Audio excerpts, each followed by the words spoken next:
رب صل بسم اللہ الرحمن الرحیم۔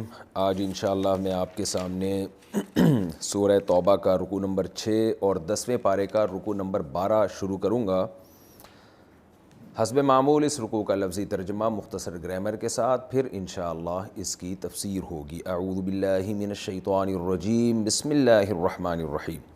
یا ایہا الذین آمنوا، اے لوگو جو ایمان لائے ہو، ما لکم، تمہیں کیا ہو گیا، اذا قیل لکم، جب تم سے کہا جاتا ہے، انفروا فی سبیل اللہ، اللہ کے راستے میں نکلو۔ نفر ینفرو، نفور، نفیر عام کا لفظ آپ نے سنا ہوگا، کوچ کرنا، یعنی یہاں مراد ہے ایک جگہ سے دوسری جگہ کوچ کرنا، یعنی نکلنا۔ جب تم سے کہا جاتا ہے کہ اللہ کے راستے میں نکلو، اثاقلتم الی الارض، اصل میں تھا تثاقلتم، تضاربتم کی طرح، یہ ثقل سے نکلا ہے۔ ثقل بوجھ کو کہتے ہیں ثقیل چیز ہے، بھاری چیز ہے۔ کشش ثقل کا نام آپ نے سنا ہوگا، گریویٹی کو بولتے ہیں، بوجھ کی وجہ سے جو ہم زمین کی طرف جاتے ہیں۔ تو تثاقلتم اسی سے باب تفاعل ہے، تضاربتم، تو تثاقلتم کو پڑھا جاتا ہے اثاقلتم۔ اثاقلتم الی الارض، اے ایمان والو تمہیں کیا ہو گیا کہ جب تمہیں کہا جاتا ہے اللہ کے راستے میں نکلو تو تم زمین کی طرف بوجھل ہو جاتے ہو، زمین کی طرف بھاری ہوتے چلے جاتے ہو۔ ارضیتم، آ کا معنی کیا، رضیتم، تم راضی ہو گئے ہو، بالحیات الدنیا من الآخرہ، دنیاوی زندگی پر، من الآخرہ، آخرت کے بدلے میں۔ کیا تم آخرت کو چھوڑ کر اس دنیاوی زندگی پر راضی ہو گئے ہو؟ فما متاع الحیات الدنیا، پس نہیں ہے دنیاوی زندگی کا سامان، فی الآخرتی یعنی فی مقابلۃ الآخرتی، آخرت کے مقابلے میں، الا قلیل، مگر بہت تھوڑا۔ الا تنفروا، الا اصل میں تھا ان لا تنفروا، اگر تم نہیں نکلو گے، یعذبکم عذابا علیما، تو وہ تمہیں عذاب دے گا، دردناک عذاب، ویستبدل قوما غیرکم، اور تبدیل کر دے گا ایک ایسی قوم کو جو تمہارے علاوہ ہوگی، دوسری قوم کو لے آئے گا۔ ولا تضروہ شیئا، اور تم نقصان نہیں پہنچا سکو گے اس اللہ کو شیئا ذرا بھی۔ واللہ علی کل شیء قدیر، اور اللہ ہر چیز پر قدرت رکھتا ہے۔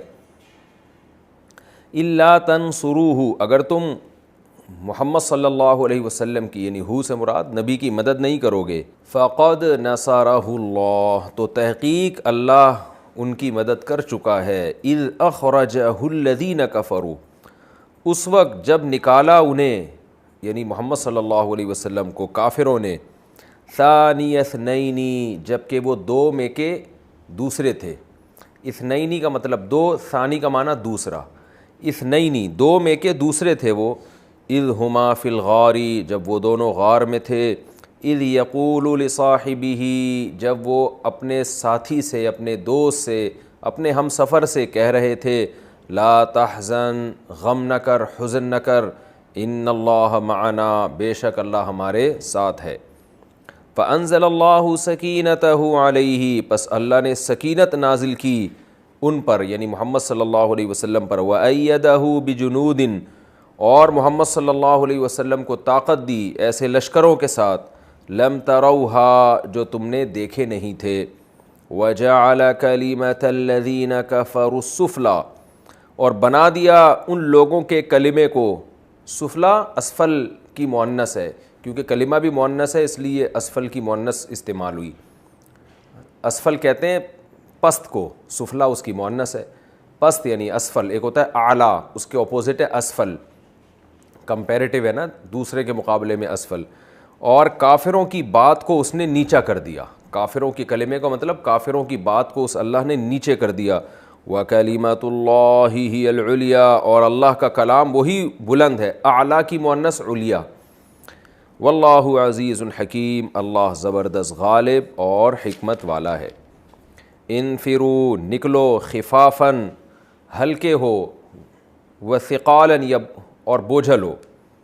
خفاف خفیف کی جمع، خفیف ہلکا، خفاف اس کی جمع ثقیل بوجھل، ثقال اس کی جمع، ہلکے ہو یا بوجھل ہو نکلو، وجاہدوا باموالکم وانفسکم فی سبیل اللہ، اور اپنے جان اور مال کے ساتھ اللہ کے راستے میں جہاد کرو، ذالکم خیر لکم، یہ تمہارے لیے بہتر ہے، ان کنتم تعلمون، اگر تم جانتے ہو، لو کان عرضا قریبا، اگر ہوتا عرضا، عرض سامانوں کو کہتے ہیں دنیاوی سامان، اگر سامان قریب ہوتا، یعنی سامان کی یہ کنڈیشن ہوتی کہ قریب جو چیز ہوتی ہے اس کا حصول بہت آسان ہوتا ہے، یہاں مال غنیمت کا سامان مراد ہے، کہ اگر وہ ایسا ہوتا کہ مال غنیمت کا حصول آسان ہوتا، یعنی سامان قریب کا مطلب متیسر الوصول، جس تھوڑی گاڑی اردو ہو گئی ہے، جس کا حصول بہت آسان ہوتا، تو اگر سامان قریب ہوتا یعنی ایسا مال غنیمت ہوتا جس کو حاصل کرنا بہت آسان ہوتا،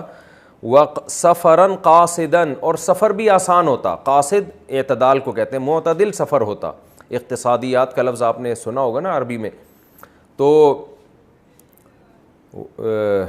یعنی اعتدال آسان سفر ہوتا ہے، اس کا ہم یوں ترجمہ کریں گے، لَاتَّبَعُوكَ، تو یہ ضرور آپ کی اتباع کرتے، اصل میں تھا اتبعوک، لام تاکید کے لیے لگ گیا، الف سائلنٹ ہو گیا، ولیکن، لیکن، بعودت علیہم الشقہ، مشقت ان پر بہت دور ہو گئی، یعنی سفر ان کا بہت طویل ہو گیا، بعودہ یبعدو، اس کا معنی ہوتا ہے بعود علیہم کا معنی کسی پر کوئی بات شاق گزرنا، مشکل گزرنا، اور سفر کا لمبا ہونا بھی اسی میں آتا ہے کہ وہ بھی بہت شاق ہوتا ہے، تو شقہ مشقت سے نکلا ہے، مشقت ان پر بہت سخت ہو گئی، یعنی یہ اصل میں بتایا جا رہا ہے کہ سفر بہت طویل ہو گیا، تو اس طویل سفر کو بعودت علیہم الشقہ سے تعبیر کیا جا رہا ہے۔ وَسَيَحْلِفُونَ بِاللَّهِ، اور یہ عن قریب قسم اٹھائیں گے اللہ تعالیٰ کی، لو استطعنا، کہ اگر ہم استطاعت رکھتے، لخرجنا معکم، تو ہم نکلتے آپ کے ساتھ، یہلکون انفسہم، یہ اپنی جانوں کو ہلاک کر رہے ہیں، واللہ یعلم، اللہ جانتا ہے، انہم لکاذبون، کہ یہ لوگ جھوٹ بول رہے ہیں۔ یہ جناب اس رکوع کا لفظی ترجمہ ہو گیا مختصر گرامر کے ساتھ۔ اب میں انشاءاللہ اس کی تفسیر کی طرف آتا ہوں۔ بعودت علیہم الشقہ کا ایک مفہوم یہ بیان کیا گیا ہے کہ سفر ان کو دور دراز معلوم ہونے لگا، جیسے آتا ہے نا ربنا باعد بین اسفارنا، اللہ ہمارے سفروں کو دور کر دے، تو بعودت علیہم الشقہ کا آسان ترجمہ کیا ہوگا، سفر ان کو دور معلوم ہونے لگا۔ اچھا، اب ہم اس کی تفسیر کی طرف آتے ہیں۔ یہ جو رکوع ہے نا سورہ توبہ کا رکوع نمبر 6 اور 10ویں پارے کا رکوع نمبر 12، یہاں سے غزوہ تبوک شروع ہو رہی ہے، غزوہ تبوک کے احوال اور واقعات، اور غزوہ تبوک سے پہلے کے احوال، بیچ کے احوال، آخر کے احوال، پھر منافقین جو پیچھے رہ گئے تھے وہ کیسی کیسی باتیں کرتے تھے، ان تمام کے احوال اس میں تفصیل سے بیان ہوئے۔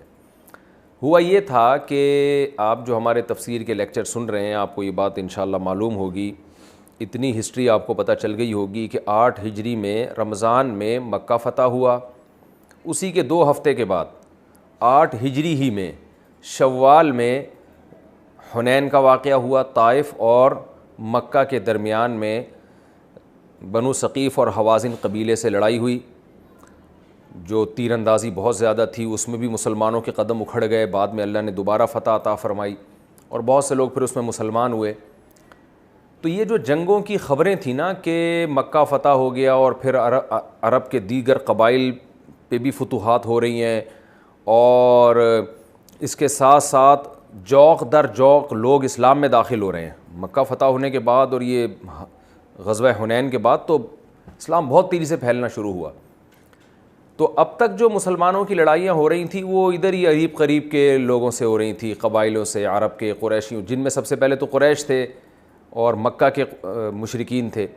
یہ لوگ جب اسلام کی تلوار کے نیچے آنا شروع ہو گئے تو اب کیا ہوا ہے کہ جو عالمی طاقتیں تھیں ان میں کھلبلی مچنا شروع ہو گئی، کہ بھئی یہ عرب کے بدو جو صدیوں سے جن پر کوئی حکومت کرنا پسند نہیں کرتا تھا, جو کوئی ایک امیر اور خلیفہ کے تحت کبھی رہ نہیں پاتے تھے, امیر کی اطاعت نہیں تھی ان میں, اور آپس کی چھوٹی چھوٹی چیزوں پہ لڑائیاں ان کی ختم نہیں ہوتی تھیں.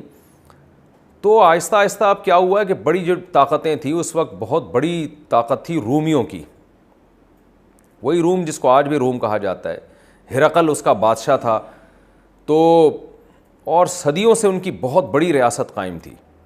اور ان رومیوں سے غزوہ موتا میں ایک مسلمانوں کی لڑائی بھی ہو چکی تھی, جس میں رومیوں کو مسلمانوں نے بھگا دیا تھا, جس میں حضرت خالد بن ولید رضی اللہ تعالیٰ عنہ کو آخر میں امیر بنایا گیا تھا. اسی جنگ میں جعفر طیار رضی اللہ عنہ شہید ہوئے, نبی کے چچا زاد بھائی زید بن حارثہ شہید ہوئے. تو 3000 کے لشکر نے دفاع کیا اور بالآخر وہ جو رومیوں کی ایک بہت بڑی طاقت تھی اس کو پسپا کر دیا. یہ لڑائی تو مدینہ منورہ میں پہلے ہو چکی تھی. اس سے رومیوں کے دل میں ایک بات بیٹھ گئی کہ بھئی یہ عرب جو ہے نا یہ اٹھ رہے ہیں آہستہ آہستہ, لیکن وہ یہ سوچ بھی نہیں سکتے تھے کہ یہ لوگ مکہ فتح کر لیں گے اور اس طرح سے لوگ اسلام میں داخل ہوں گے. بہرحال جی یہ خبریں جانا شروع ہوئیں, اور جو اس وقت رومی سلطنت تھی, رومی طاقت تھی, بہت بڑے ایریے پر وہ قائم تھی. عیسائیوں کی بادشاہت, آپ عیسائیوں کی خلافت جسے کہہ سکتے ہیں. تو شام کی جو سرزمین ہے, شام کی سرزمین, یہ خوب سمجھ لیں اس زمانے کا شام بہت بڑا تھا. یعنی آج والا شام تو ہے ہی اس میں, اس کے علاوہ بھی بہت سارے ایریاز اس میں شامل تھے. تو شام میں جن قبائل کی حکومت تھی وہ حکومت بھی رومیوں کے ماتحت ہوتی تھی. یعنی اپنی اپنی خلافتیں, اپنی اپنی حکومتیں تو ہوتی تھی, لیکن وہ کسی بڑی خلافت کا حصہ ہوتی تھی, یعنی اس کے ماتحت ہوتی تھیں. تو ہرقل بادشاہ نے کیا کیا, رومیوں نے کیا کیا, انہوں نے کہا جب یہ خبریں ان تک پہنچنا شروع ہوئی ہیں کہ بھئی یہ لوگ تو مکہ بھی فتح ہو گیا اور جوق در جوق لوگ اسلام میں داخل ہو رہے ہیں, تو یہ کل ایسا نہ ہو کہ ہماری آنکھوں میں آنکھیں ڈال کے بات کرنا شروع کر دیں یہ عرب لوگ. تو رومیوں نے یہ فیصلہ کیا کہ ہم مدینہ پہ چڑھائی کرتے ہیں, اور اس کے لیے ایسے وقت کی سلیکشن کی جب مدینہ میں قحط کا سما تھا, شدید ترین گرمی تھی, اور بارشیں بند ہوئی بھی تھیں, اور جو فصل پہلے سے یعنی جو صحابہ کرام بو چکے تھے کھجوروں کے باغات, وہ پکنے کے لیے تیار تھے. یعنی ایسا ہوتا ہے نا کہ بارشیں ہوتی ہیں تو آگے فصل تیار ہوتی ہے, تو یہ فصل وہ تھی جو پچھلی بارشوں کی وجہ سے, یہ پچھلے موسم کی وجہ سے فصل طابت الثمار والظلال, یعنی پورے سال کی محنت کا انہیں پھل حاصل ہونے والا تھا اس وقت.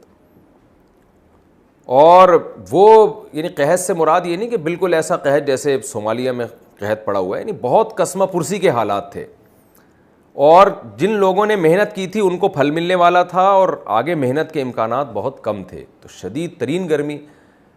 وہاں جب تاجر شام سے آئے زیتون کے تیل لے کے اور زیتون کے پھل لے کے, وہ مدینہ میں بیچا کرتے تھے. شام میں زیتون کی تجارت صدیوں سے ہو رہی ہے. تو ان تاجروں کے ذریعے صحابہ کرام کو, رسول اللہ صلی اللہ علیہ وسلم کو یہ علم ہوا کہ رومی لوگ بہت بڑا لشکر تیار کر رہے ہیں, اور یہ تبوک کا جو مقام جو آج سعودی عرب میں تبوک ہے, یہی والا تبوک, یہ بھی شام کی سلطنت کے تحت آیا کرتا تھا. تو یہاں تبوک کے مقام پر اس نے جو شام کا جو بھی بادشاہ تھا اس کے ذریعے تبوک کے مقام پر ان کا ارادہ ہوا کہ ہم بہت بڑی فوج تیار کرتے ہیں, اور پھر سب لوگ جمع ہو کے مدینہ پہ حملہ کر کے یہ ریاست کی اینٹ سے اینٹ بجا دیتے ہیں. تو یہ تاجروں کے ذریعے رسول اللہ صلی اللہ علیہ وسلم کو خبر ہوئی. آپ صلی اللہ علیہ وسلم نے اس خبر کو نظر انداز نہیں کیا, بلکہ آپ صلی اللہ علیہ وسلم نے صحابہ کو حکم دیا کہ بھئی تیاری پکڑو اور ہم نے تبوک پہنچنا ہے. اب تبوک جو ہے وہ 683 کلومیٹر آج گوگل میپ بتا رہا ہے. تو اس دور میں سوچیں کہ ٹوٹل ریگستان کا سفر ہے, انتہائی شدید گرمی ہے. تبوک کے مقام پہ بھی بہت گرمی ہے, مدینہ میں گرمی, پھر راستے میں بہت سخت لو اور گرمیوں کا موسم.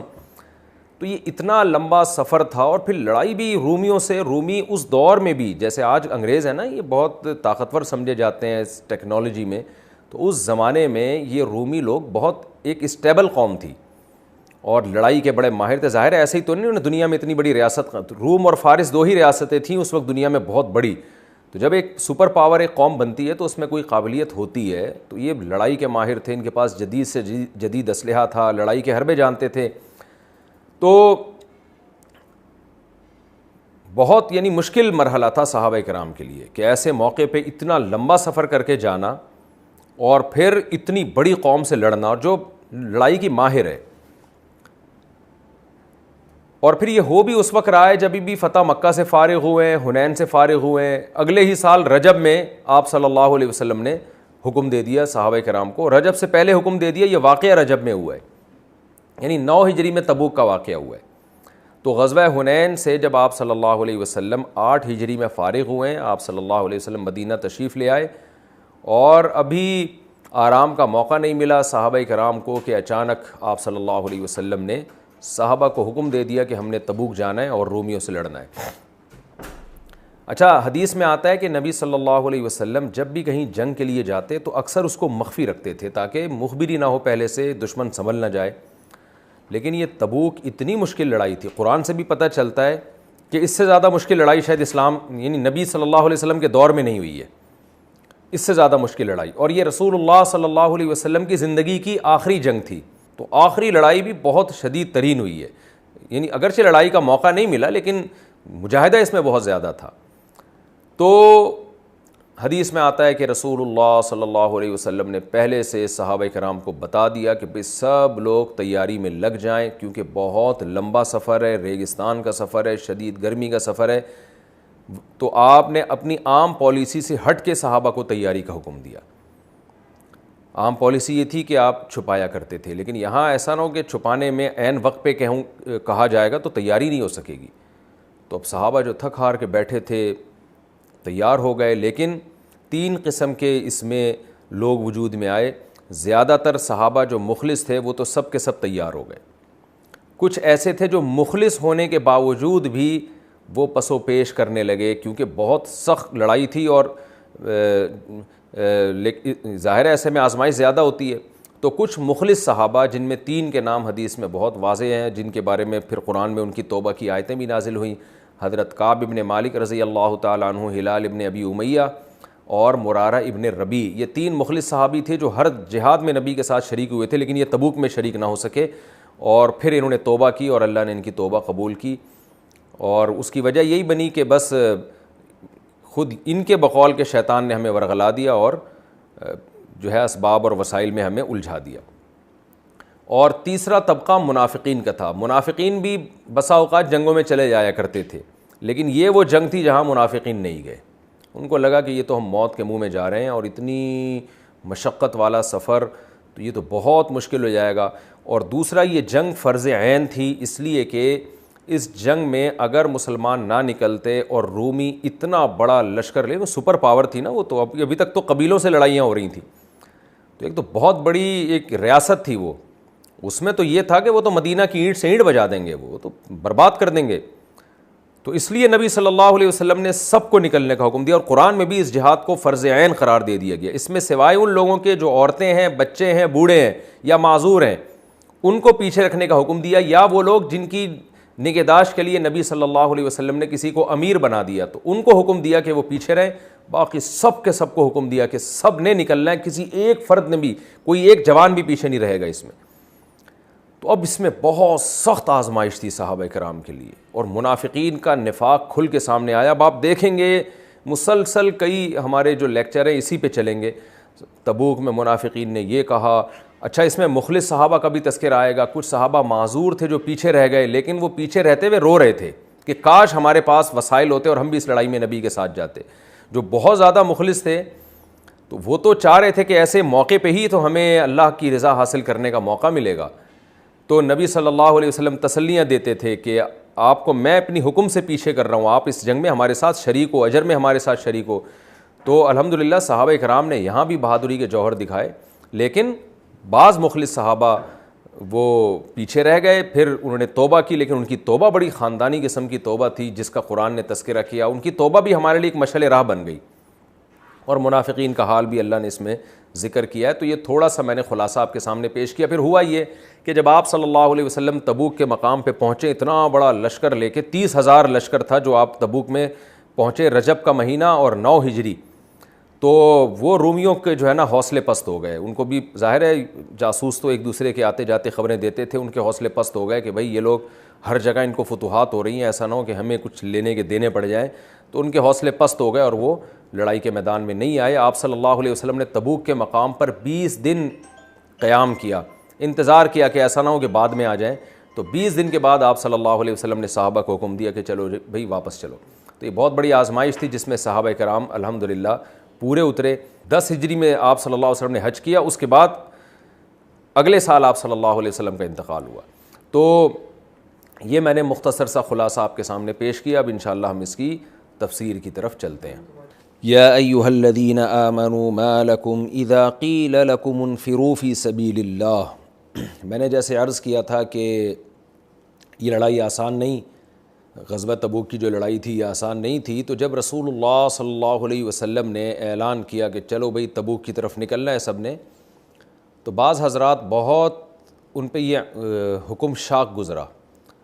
تو اسے قرآن نے کہا اے لوگو جو ایمان لائے ہو، ما لکم تمہیں کیا ہو گیا، اذا قیل لکم انفروا فی سبیل اللہ، جب تم سے کہا جاتا ہے یا جب تم سے کہا گیا کہ نکلو اللہ کی راہ میں، اثاقلتم الی الارض، تو تم زمین میں دھنسے چلے جا رہے ہو، زمین میں روکے چلے جا رہے ہو. یہ سب لوگ ایسے نہیں تھے، لیکن آپ کو پتہ ہے اتنے عرصے سے آپ تفسیر سن رہے ہیں، قرآن کی عادت ہے کہ بعض لوگ بھی ایسا کر رہے ہو تو قرآن خطاب سبھی کو کرتا ہے. ارضیتم بالحیات الدنیا من الآخرہ، کیا تم آخرت کو چھوڑ کر دنیاوی زندگی پر راضی ہو گئے ہو.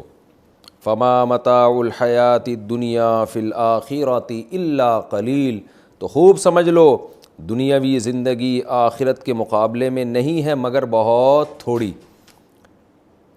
تو یہ جو مشقت جو تم پہ شاق گزر رہی ہے، تمہیں بہت مشکل لگ رہی ہے، اور تمہیں جو مدینہ میں کھجور کے باغات نظر آ رہے ہیں، طابت الثمار والظلال حدیث میں آتا ہے، اور اپنی زمینیں چھوڑ کر جانا مشکل لگ رہا ہے، اور یہ بھی ڈر ہے کہ وہاں شہید بھی ہو سکتے ہیں، معذور بھی ہو سکتے ہیں. تو اس کا مطلب تم دنیاوی زندگی پہ خوش ہو کہ تمہیں یہیں کا عیش و عشرت چاہیے، آخرت کو بھول گئے ہو.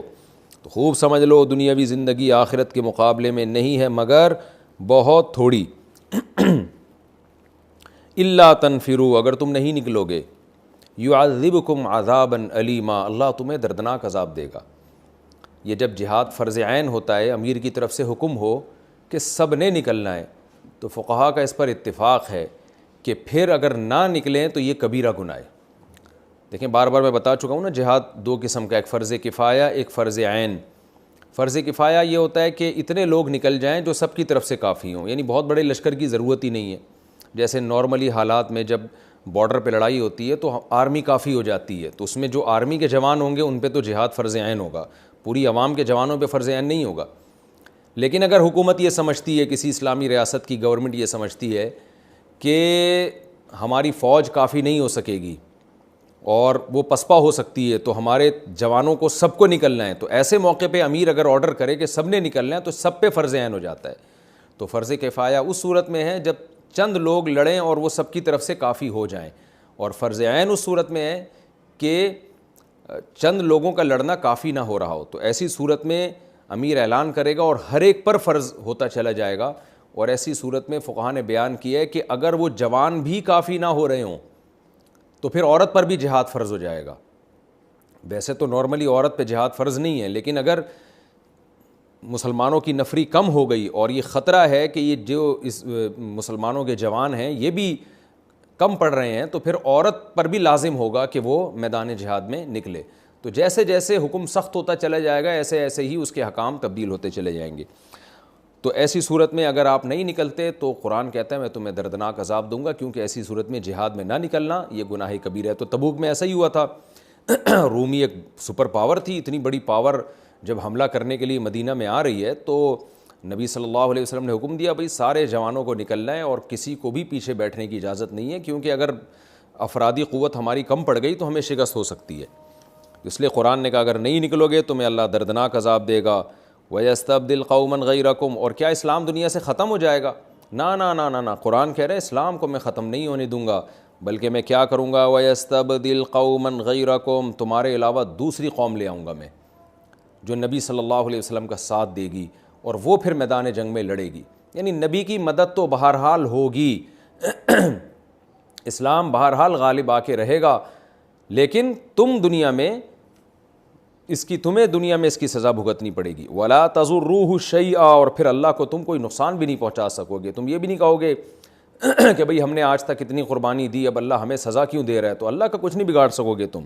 یہ بہت سخت تاکید تھی, یعنی اس سے آپ اندازہ لگائیں کہ کیسا فرض عین ہوا تھا اس وقت جہاد. واللہ علی کل شیء قدیر, اور اللہ تعالیٰ ہر چیز پر قدرت رکھتا ہے. الا تنصروه فقد نصره اللہ اذ اخرجہ الذین کفروا. آگے قرآن کہہ رہا ہے کہ اللہ کو تمہاری ضرورت نہیں ہے اسلام کے لیے. یہ ہو سکتا ہے نا کسی کے دل میں شیطان یہ وسوسہ ڈالے کہ اللہ ہمیں اتنا حکم دے رہا ہے نکلنے کے لیے, نکلو نکلو, تو اس کا مطلب معاذ اللہ ہمارا محتاج ہے, تو تبھی گویا ہمارے سامنے درخواستیں کر رہا ہے کہ نکلو. تو اللہ کہتے ہیں ایسا نہیں ہے, میں تمہارا محتاج نہیں ہوں. میں جب اسباب اور وسائل نہیں تھے تب بھی میں نے محمد صلی اللہ علیہ وسلم کی مدد کی تھی. اس وقت کو یاد کرو.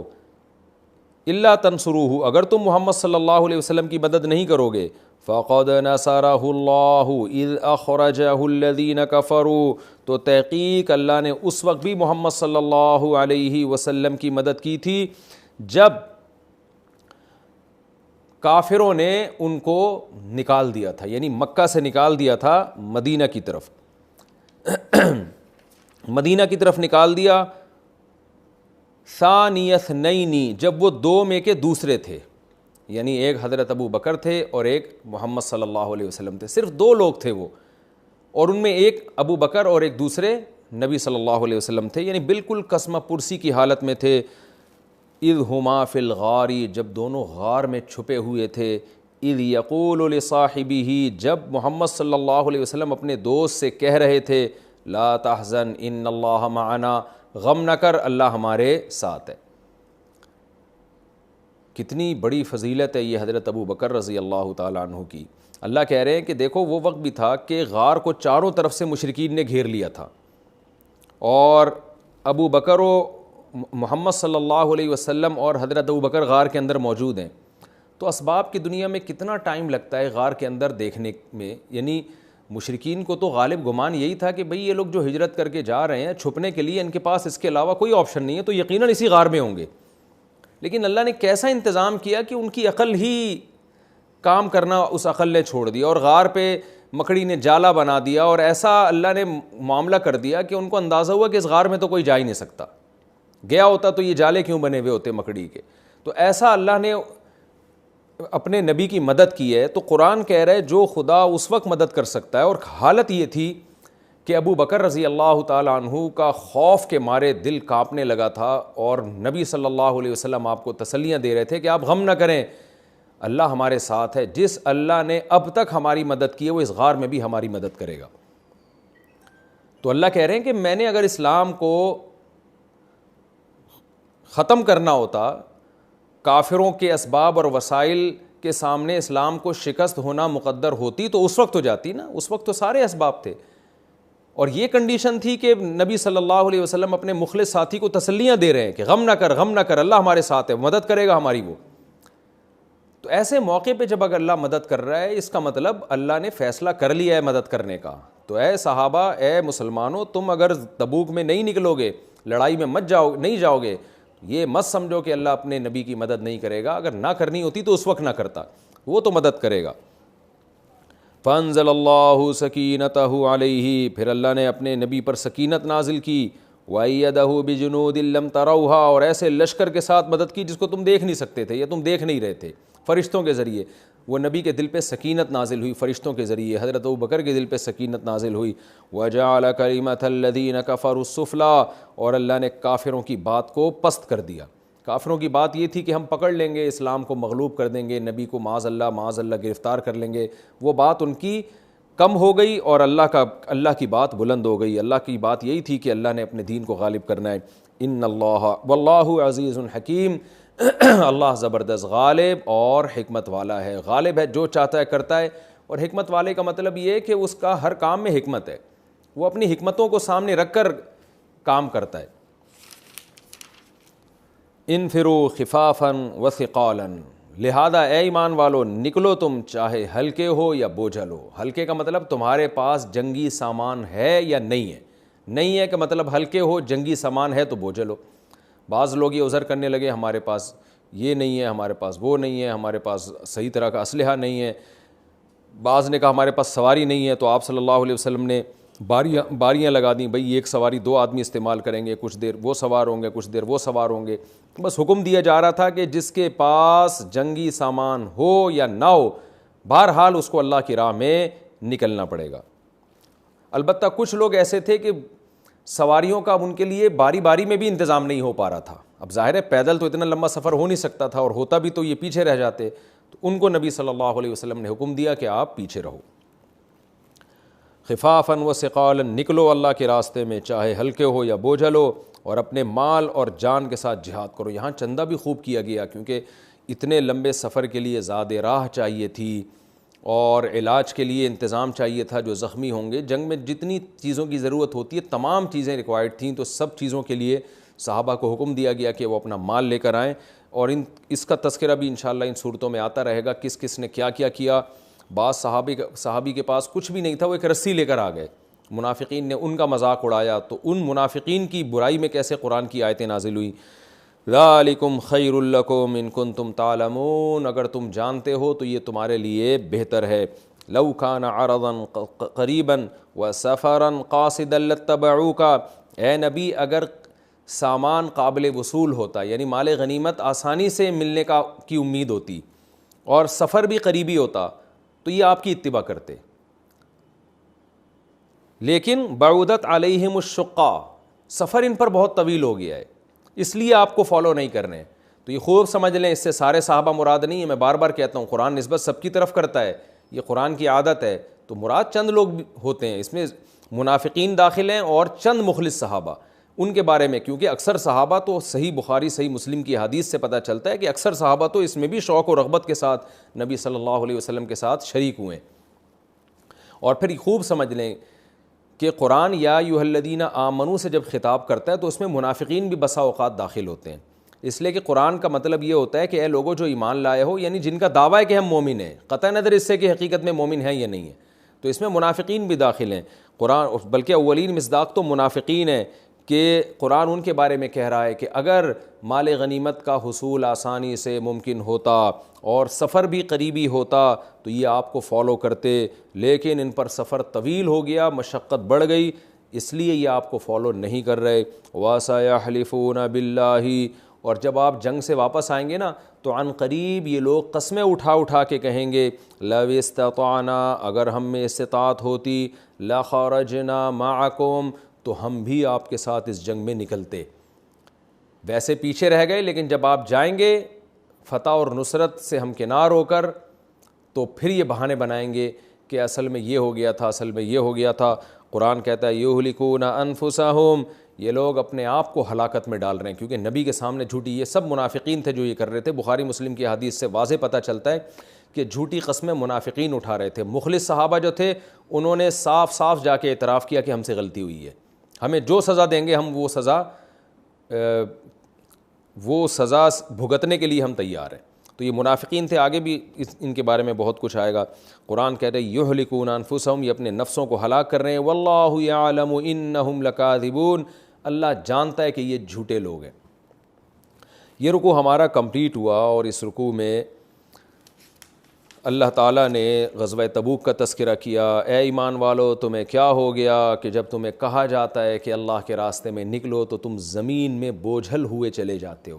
آج بھی جب جہاد فرض ہوگا اور مسلمانوں پر کوئی ایسی حالت آئے گی کہ جس میں لڑنا فرض ہو جائے گا، دیکھیں جہاد فرض عین، یہ جو میں نے پوری ڈیٹیل بتائی ہے نا آپ کو کہ جہاد فرض عین کب ہوتا ہے، یہ ڈیٹیل اس وقت ہے جب عوام کے بارے میں، کہ عوام پر کب فرض عین ہوتا ہے۔ لیکن جو لڑنے والے فوجی ہیں، جو بنائے ہی لڑائی کے لیے گئے ہیں، کسی ریاست نے ان کی تشکیل ہی لڑائی کے لیے کی ہے، ان پر جیسے ہی جنگ ہو ان میں سے سب پر جہاد فرض عین ہو جاتا ہے۔ یہ خوب سمجھ لیں، ان پر فرض کفایہ نہیں ہوتا، یہ عوام پر فرض کفایہ ہوتا ہے، فرض کفایہ یا فرض عین۔ اسی طرح علماء نے لکھا ہے کہ جب میدان جنگ میں کوئی پہنچ گیا تو اگرچہ پہلے جہاد فرض کفایہ تھا لیکن میدان جنگ میں پہنچنے کے بعد ہر ایک پر فرض عین ہو جاتا ہے، اس لیے کہ میدان جنگ سے بھاگنے کی بہرحال اجازت نہیں ہے. کوئی یہ نہیں کہہ سکتا کہ یہ فرض کفایہ ہے تو اتنے لوگ ہیں لڑائی کے لیے کافی ہو جائیں گے لہذا میں واپس جا رہا ہوں. نا نا نا نا نا، جو میدان جنگ میں جو پہنچ گیا اس پہ فرض عین ہے. اسی طرح کمانڈر جنگ کا یا امیر، وہ جب کسی کو خاص طور پر آرڈر دے دے تو اگرچہ پہلے فرض کفایہ تھا لیکن اس کے آرڈر کے بعد اس پر بھی فرض عین ہو جائے گا. تو جنگ میں اگر کوئی کمانڈر اپنے ماتحت فوجیوں کو حکم دیتا ہے کہ تم یہ گروپ ہے، یہ جماعت ہے، اس نے وہاں جا کے لڑنا ہے، تو ان میں سے ہر ایک پر فرض عین ہوتا ہے. ان میں سے کسی کا نو کہنا یہ کبیرہ گناہ میں آئے گا. تو ایسے تمام موقع جہاں پر جہاد فرض عین ہو ان کے لیے یہ آیت اللہ نے قیامت تک کے لیے نازل کر دی ہے کہ اگر ایسے موقع پہ جب کمانڈر آپ کو آرڈر دے رہا ہے لڑائی کا، ایسے موقع پہ اگر آپ پیچھے ہوتے ہیں، آپ کہتے ہیں نہیں میرا جانا بڑا مشکل، سفر لمبا ہے، ٹینشن بہت ہے، بھوک پیاس کا خطرہ ہے، شہید ہونے کا ڈر ہے، گرفتار ہونے کا ڈر ہے، تو قرآن کیا کہہ رہا ہے؟ یا ایھا الذین آمنوا، اے لوگو جو ایمان لائے ہو، ما لکم تمہیں کیا ہو گیا، اذا قیل لکم جب تم سے کہا جاتا ہے، یعنی تمہارے امیر کی طرف سے کہا جاتا ہے، حکم دیا جاتا ہے، انفروا فی سبیل اللہ کہ اللہ کے راستے میں نکلو، اثاقلتم الی الارض تو تم زمین میں دھنسے چلے جاتے ہو، ارضیتم بالحیات الدنیا من الآخرہ آخرت کو چھوڑ کے اس دنیا پہ راضی ہو گئے. کیا مطلب؟ تمہیں تو خوشی خوشی جانا چاہیے، خوشی خوشی جانا چاہیے کہ اللہ نے ہمیں جنت کمانے کا بہترین موقع دیا. دنیا ہے کتنے دن کی، چند ٹکوں کی اس کی حیثیت نہیں ہے، مسافر خانہ ہے. تو اللہ حیران ہو رہے ہیں کہ تم تو ایمان لانے والے ہو، تمہارا تو جنت اور جہنم پہ یقین ہے، تم تو شہادت کے مراتب اور شہادت کے درجات اور اس کی فضیلت جانتے ہو، تو ارضی تم کیا تم راضی ہو گئے دنیا پہ آخرت کو چھوڑ کر؟ اگر ایسا ہے تو فما متاع الحیات دنیا فی الآخرۃ الا قلیل، خوب سمجھ لو یہ دنیا تمام تر عیاشیوں کے باوجود آخرت کے مقابلے میں بہت تھوڑی ہے. میں کہتا ہوں یہ آیت ہمارے تمام فوجیوں کو، مسلمان فوجیوں کو، مسلمان مجاہدین کو یاد کر لینی چاہیے. اس آیت سے جتنی موٹیویشن ملتی ہے میرا خیال ہے کسی اور آیت سے قرآن کی اتنی موٹیویشن جہاد کی نہیں ملتی. جب آپ کو حکم دیا جائے اللہ کی راہ میں لڑنے کا اور آپ کو بیوی بچے یاد آ رہے ہوں اور آپ کو اپنا گھر یاد آ رہا ہو، آپ کو اپنے ریلیٹیو یاد آ رہے ہوں، آپ کو اپنی جوانی پہ فخر ہو، آپ کو اپنا بزنس یاد آ رہا ہو اور آپ کو عیش و عشرت کی زندگی یاد آ رہی ہو، تو قرآن کیا کہتا ہے کہ تم زمین میں دھس رہے ہو، تمہیں تو دوڑ کے جانا چاہیے. کیا تم دنیا کو چھوڑ کر آخرت کو چھوڑ کے اسی پہ راضی ہو گئے؟ تو خوب سمجھ لو یہ بہت تھوڑی دنیا ہے، تمہارے پاس آخرت کا بہترین آپشن ہے. تو یہ پہلی علمی نقطے کی بات ہے اس رکوع میں، اس کو خوب اچھی طرح سمجھ لیں، خوب اچھی طرح یاد کر لیں. دوسری بات یہ پتہ چلی کہ جب جہاد فرض عین ہوتا ہے تو اگر آپ نہ گئے، جانے میں ثواب کتنا ہے یہ قرآن نے بتا دیا، جنت ہے، نہ جانے میں عذاب بھی ہے، یعذبکم عذابا علیما، دردناک عذاب دے گا. تو مسلمان کے لیے میدان جنگ میں بزدلی دکھانا، امیر حکم دے رہا ہے جانے کا اور پیچھے کی طرف بھاگنا، اس میں جنت سے محرومی کے ساتھ جہنم کا عذاب بھی ہے. تیسری علمی نقطے کی بات ہمیں پتہ چلتی ہے کہ اسلام ہمارا محتاج نہیں ہے، اسلام ہمارا محتاج نہیں ہے. اللہ اپنے دین کی مدد کرے گا، آپ نہیں کر رہے کسی اور کو اللہ کھڑا کر دے گا. آپ نے اگر غیرت کو ختم کر دیا، آپ سے غیرت ختم ہو گئی تو اللہ دوسرے غیرت مند لوگ پیدا کر دے گا. یہ تیسری پوائنٹ کی بات پتہ چلی. چوتھی بات صحابہ کی فضیلت پتہ چلی کہ صحابہ نے، اللہ نے دھمکی دی کہ اگر تم نہیں یہ کام کرو گے تو تمہیں ختم کر کے اللہ دوسری قوم پیدا کرے گا. صحابہ کو اللہ نے ختم نہیں کیا، یہ اس کی علامت ہے کہ صحابہ نے وہ ذمہ داری پوری کر دی. تو جو لوگ صحابہ کو معاذ اللہ منافق کہتے ہیں، سوائے چند ایک کو چھوڑ کر سب کو منافق، ان پر بھی یہ آیت ان کے بھی خلاف ہے کہ اللہ تو دھمکی دے رہا ہے کہ تم اگر ہمت نہیں پکڑو گے تو اللہ دوسری قوم پیدا کرے گا.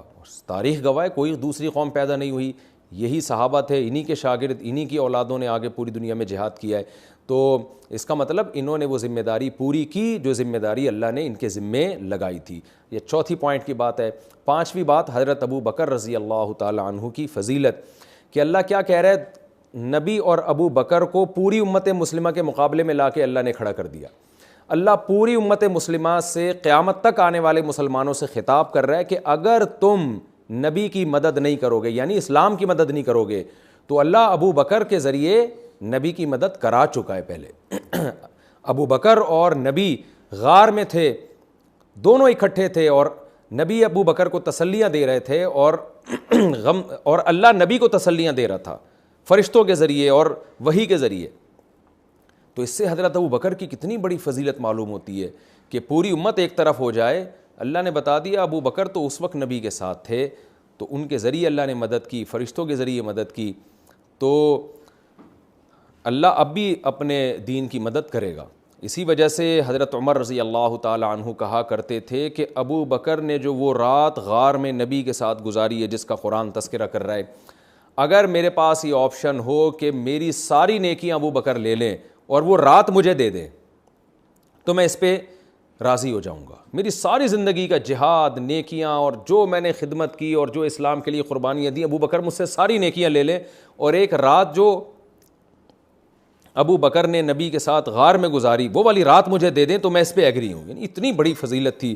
اور اسی آیت کی روشنی میں چھٹی نقطے کی بات علماء نے لکھا ہے کہ جو ابو بکر رضی اللہ تعالیٰ عنہ کو منافق کہے اور آپ کی صحابیت کا انکار کرے وہ اس آیت کی روشنی میں کافر ہے.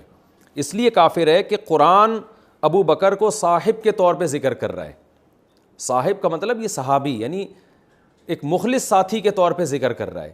تو ابو بکر کی صحابیت کا انکار, ایک مخلص صحابی ہونے کا انکار قرآن کی اس آیت کا انکار ہے, کیونکہ قطعی دلیل کے انکار سے انسان کافر ہو جاتا ہے.